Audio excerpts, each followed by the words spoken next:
Hello everyone, welcome to chapter 220 of The Last Thoughts of a Busy Mind. This one titled Memoirs of the War, Part 6.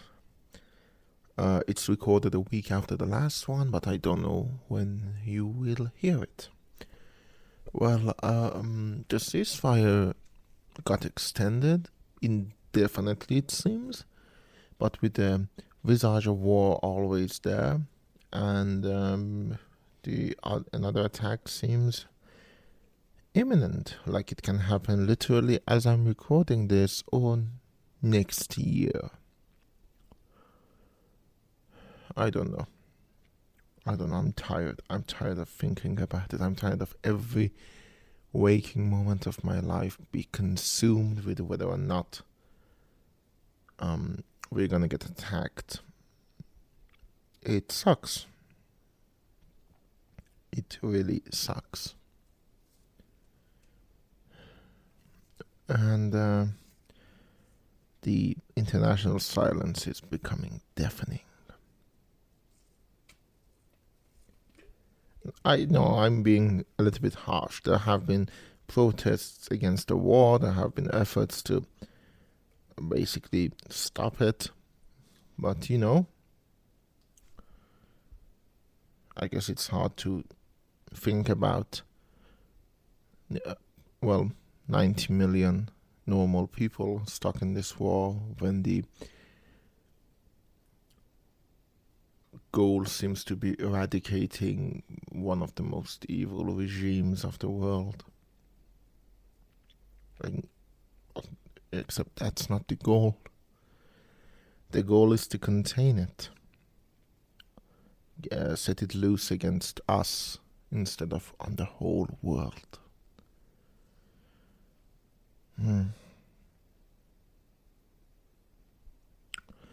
Anyways, this one I probably won't talk as much about the war. It's gonna be there. There will be mentions to it, but I want to talk a little bit about some of the stuff I did during the war.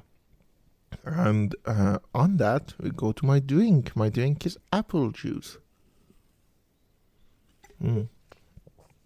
Just normal apple juice, but it's leftovers from my movie. I am making a very short, very crude movie, basically a student film, because I have to be the director, the actor, and the cameraman, and those three are not a good combination, really. So yeah, I am doing all of that, and last night was the first scene that I filmed. It was harder than I thought. Thankfully, I had help from family, but it was also, again, harder than I thought.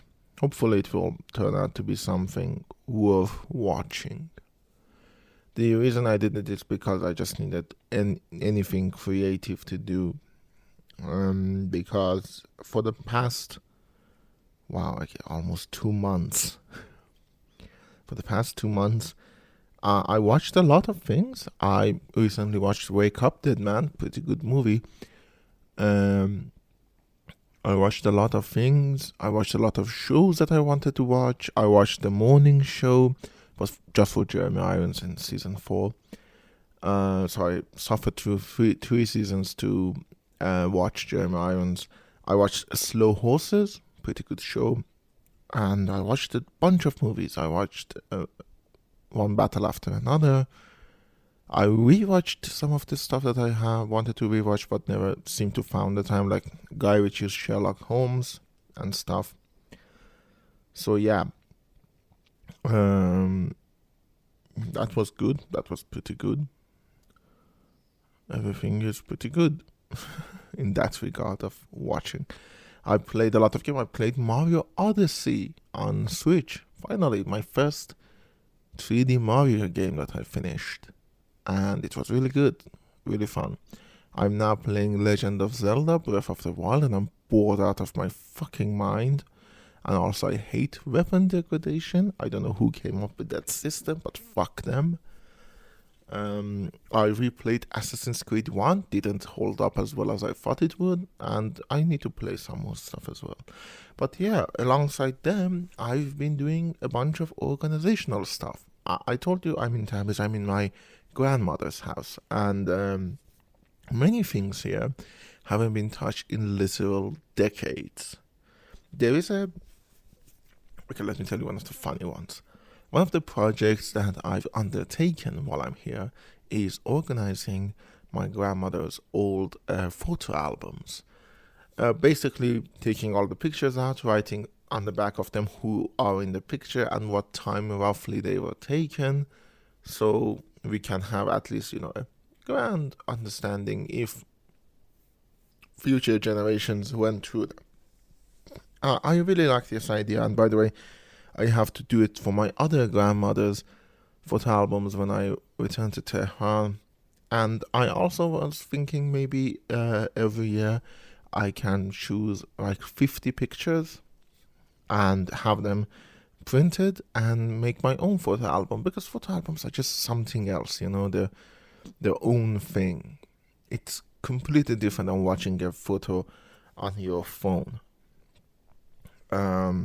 So yeah, I know I'm becoming a boomer with every passing day, but there's just something fun about them. So one of the things I was doing was that, and there was a picture at least 30 years ago now, because my mom is in the picture. She's at least 30 years younger, and also my mom's grandmother, my grandmother's mom, is in the picture, and she died before I was born. So, and I'm almost 30, and she looks not sick, so she looks like kind of spry. So it is at least 30 years old. And there is a picture in the background, an old painting with a frame, and the frame had a chip in it. In the picture, you can definitely see there's a chip, and it shows raw, bright wood under it, and the picture frame itself is dark brown, but that is like cream or something. Not white, but not yellow either, like cream. So that was apparent in the picture, and that same picture frame to this day still had that same chip in it. And I didn't do something else. I just had some acrylic paints with me, and I painted over that. I didn't fix the frame or anything. I just painted that bright cream into dark brown. And my grandmother really liked it, because she had been very annoyed at that for, again, 3 decades at this point, at least. Because who knows how long before that picture was taken that happened there. But yeah, I'm doing stuff like that. I'm redoing the hinges in the old cabinets, like just tightening them, not redoing. I'm not replacing them. I'm just tightening them because they haven't been tightened and they sag massively. And one of the other things that me and my mother have been doing is organizing their library. Now, this was a massive undertaking. There are so many books, so much of them are medical books, because my grandfather was a doctor. In fact, if you go back to, I think, season 2, there is a episode called Doctor and the Baker, or season 1, might be season 1. I have to check that out. But I mean, I can check it out right now. Let me just tell you, because I know it's one of the first 2 seasons. I just don't remember which one exactly. But yeah, I talk about my grandfather there. He was a doctor. And there's a bunch of medical books. Most of them are probably out of date right now. Oh, it's chapter 14 in season 1. The Baker and the Doctor. But yeah, most of them are out of date and probably not very useful, but we've kept them and we just organized them. And we kept a bunch and basically just organized the whole library. And pull out some things that need repair, some old books that look fun. There is a book that genuinely looks like a old wizard's book. It's a bunch of books compiled into one, and It's a language book. It's about the different verbs in Arabic language, but it's written in such. Oh my god! I wish this was a visual show and I could show. I mean, I can make it a visual show. I'm not going to because one of the joys of this is the fact that I can pick up the microphone and talk, and I don't want to add a visual element to it because I don't always look my best.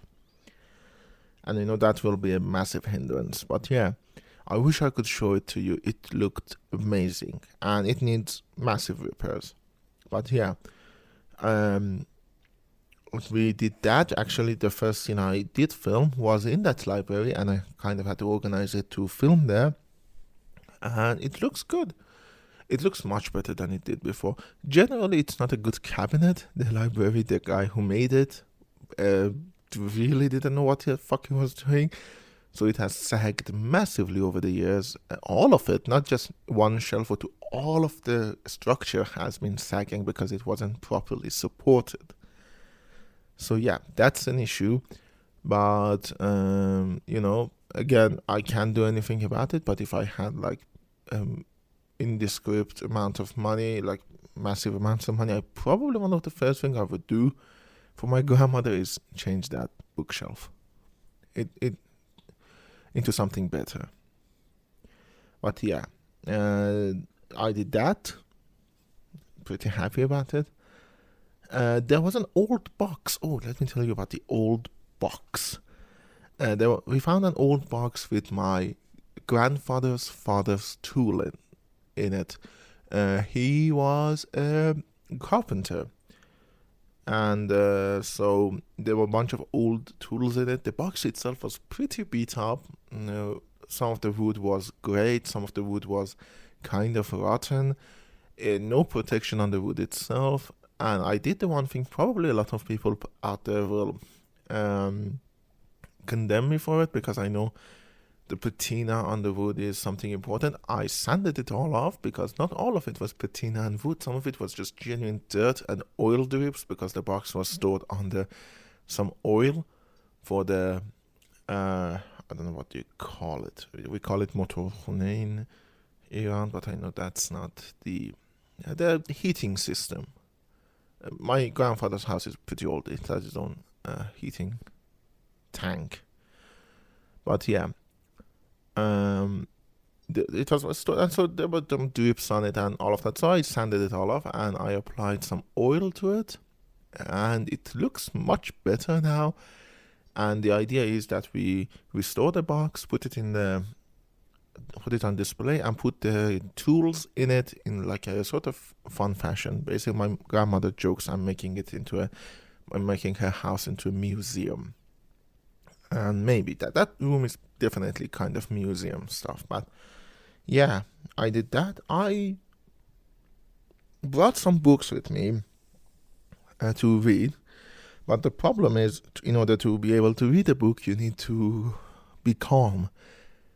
Because there is something about the silence of reading a book, being your mind is the one being challenged instead of your eyes and ears and mind at the same time. I'm not saying reading a book is harder than watching a movie, because it's not, but it requires more concentration because you have to basically create your own visual, and somebody else has done it for you in a movie. Again, I've had this debate many times, probably on this show as well. It's not one over the other, it's just two very different mediums. But yeah, I brought some books. I brought Brave New World, I brought Shadow in the Glass, and Doctor Who book, and Silmarillion, which I've been reading very slowly because that I know what goes on there. I'm rereading it, and it takes a little bit of time. I also got given gift another book. Funnily enough, it's a Persian translation of Brave New World, and a Charlie Chaplin book, a book about the life of Charlie Chaplin. But I didn't read any of them. I couldn't just because every time I sat down to read, my mind would ultimately just get distracted by all of the uncertainties about the future, about the war, about what will happen, about all of the anxieties that I had about life itself. so I couldn't read it. But on a whim, I bought the Thursday Murder Club and read that, loved it, read it in like 2-3 days, which I know isn't that impressive, but you have to know I'm not a very fast reader, especially fiction. Non-fiction, I read faster, but fiction, it's a skill I've lost over the years because my reading has declined for various reasons. But I read this incredibly fast. I loved it, and I ordered all the other 3 books: The Man Who Died Twice, The Bullet That Missed, and The Last Devil to Die. I ordered them online, and the English versions, it's not the best quality, it's of illegal, that kind of stuff. It's not like official books, but it's good enough to read. The book I am reading right now, The Man Who Died Twice, has like a few pages of it pulled out, like not torn out. Don't get me wrong, they weren't properly glued in place, so I have to make that. I have to repair it when we get back to Tehran. I have to give it to be repaired. But yeah, I loved them. I loved the Thursday Murder Club, and as far as I'm reading into The Man Who Died Twice, I'm really liking it too. Hopefully the next 2 books are also fun. But yeah, I read some very fun book, and after that I probably will read Brave New World again. Or Shadow in the Glass, get my Doctor Who back in. And yeah, these are the stuff I've been doing. Watching a bunch of shows, watching a bunch of movies, reading some books, playing some games. Basically trying to find something resembling life in what is very clearly not life. And yeah, this is basically what's happening right now. Now, there are some other projects that are half finished. We have tried to organize my grandfather's old workshop in the basement, it's littered with, junk. My grandfather's mother was a hoarder, like medically speaking, a hoarder, and I think he had the genes, but did it better. I also have the genes, and one of the things I really fear is what line am I crossing between a crafter and a hoarder. Haven't crafted anything. I have brought some projects. I have an embroidery project that I need to do. I have a cross-stitch project that I need to do. And I have a kit that I need to make, one of those house kits that I was given. But yeah, I haven't made anything in a while. I have sanded a bunch of stuff. My birthday gift was a sander from my girlfriend. And I sanded a lot of things. I've sanded some wood that I brought with myself. I sanded an old frame we found, which is gonna be a good project, I think. But yeah, I haven't made anything yet, and I should. Let me not here. Well, there is a chance that we will be returning to Tehran at some point if the ceasefire is extended again, like if it goes on for a while. We're just waiting for these projects to finish and then returning to Tehran. And who knows what will happen. I am tired, don't get me wrong. I know I sounded very lively in this episode compared to the last ones where I sounded angry. But it's just because I didn't want to talk about the war. But the war is always there. The fact that the internet is shut down is always there. The fact that the oppression is still on top of us is still there. Everything is still there. The monarchies are still there. That's the worst part of it. I'm joking, of course, but they are a nuisance. But yeah, I don't know what will happen. And I am afraid, but in between the moments of fear, I have done some things, and this was about them. Hopefully next week I can continue this and talk about more things I've done. But we'll see.